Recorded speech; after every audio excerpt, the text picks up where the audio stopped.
at a 24,000 seat arena in the Rupp Arena in Lexington, in which 2,900 people were there. God Almighty, it's horrible. So I'm confused, and maybe you guys can help me. Probably not. I thought, oh well, I mean, then you know what? Then he has to go. Then Brian, you got to help me. So because why is it that Jon Moxley tells Darby Allin, like, Bryan Danielson, he's disposed. He's not going to be around for Wembley. I'm sorry, he's not going to be around for Arthur Ashe. So this is for an opportunity for Moxley to get the number one contendership or a title match against Bryan Danielson, because he's not going to be around. But then later on in the night, Nigel McGuinness announces that there's going to be a match against the indisposed, not available Bryan Danielson on the same card. What happened there on the same show? The way I'm going to explain it, and they've done no due diligence at explaining it, so this is all just fury and throwing stuff against the wall, is that Nigel and Mox were working together. They essentially tricked Darby, and it was a mind game. Like, oh, yeah, he's not good to go. So that's why Darby was willing to put up the shot. And they still cover themselves a little, saying like, oh, Nigel and Bryan will happen if Bryan is cleared. But, okay. So there's that. Is that a legitimate way to go? Certainly. Yeah. But then you get Darby versus Bryan in Washington. I think this is awesome. But Hunter, I think, would do it where at least backstage segment, see Mox talking with Nigel. Like, actually have them interact instead of going, oh, crap, how are we going to explain this now?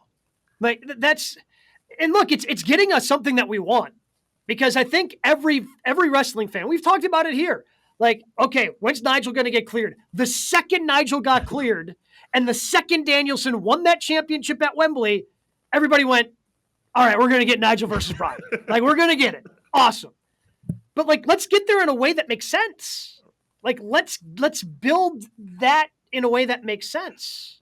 Not on the same show. You can't have this on the same show. You can't have Moxley saying, that Bryan's not cleared. And I know, Darby, you'll never be World Heavyweight Champion. Yep. So I need that championship opportunity right now. Nope, I'll wrestle you for it. Which, again, I had no problem with that segment. That segment, okay, that makes sense to me. We're going to sell, Bryan's not going to be there. You're going to sell the attack after Mox turned on him and they did the whole thing. Okay, then he's not available in a couple weeks. I'm down with that. And I'm down with him. Okay, he wanted to talk to Darby. This is why he wanted to talk to Darby, because he wants that title shot. And, Darby going to be the babyface that puts it on the line. Okay, that's all fine. That all makes sense. But then you undo all of that good and turn it to crap by having Nigel McGuinness come out with a contract for Bryan Danielson. It just doesn't make any sense. If they next week explain it, does that make you feel better? Because a few weeks ago, I was confused as why Darby was getting a shot, because that felt wasted at Arthur Ashe. And it feels like they only gave him a shot because, like, oh, we have 2 rings. Let's do a special match. And, you get a world title shot. Oh, okay. So the good of this is Nigel McGuinness saved the show. Promo of his life, right? Yes. The whole contract in the back pocket, the 2,900 people that were there erupted, knowing that we're going to see Nigel McGuinness wrestle again against Bryan Danielson. Again, Moxley says he's not going to be there, and all of a sudden now he's going to be there. So here's how it's going to lay out, guys. It's going to be, we're going to get the dream match of Nigel McGuinness against Bryan Danielson, in which Danielson will go over. Mm-hmm. And we're going to get Moxley losing to Darby. Yep. Darby wrestles Danielson. Darby wins the championship at WrestleDream. Now, listen. And here's why. Moxley said, you'll never be World Heavyweight Champion. So you know what that means? At some point, he's going to be World Heavyweight Champion. Now, listen. I can't see it. The fuzzy pink coat and the Daredevil going to be the World Heavyweight Champion at AEW. You want to do that? That's fine. Bryan respects Darby. Darby's from that area.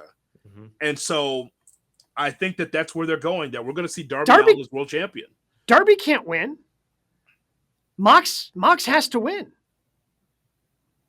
Otherwise, you just completely undercut this brand new faction that you just started. Yes. So, I was originally pitching for Darby Bryan in Washington. I think that makes sense. But Darby winning means Bryan's done in October? He's going to have neck surgery at the end of the year. That's legit. I still think the end of the road that we're circling is January in Tokyo. Well, I mean, it still could be without him being AEW champion. I mean, Mox. Yeah, you're Mox right about turning. Mox, though. You know, like Mox isn't losing that match. Like, I can't imagine Mox. I can't imagine they go through all of this and then Mox loses his first match as a part of the white T-shirt gang or whatever they're going to call themselves. It doesn't make sense to me either, Gabe. But can you see in your mind's eye Darby Allin is AEW champion?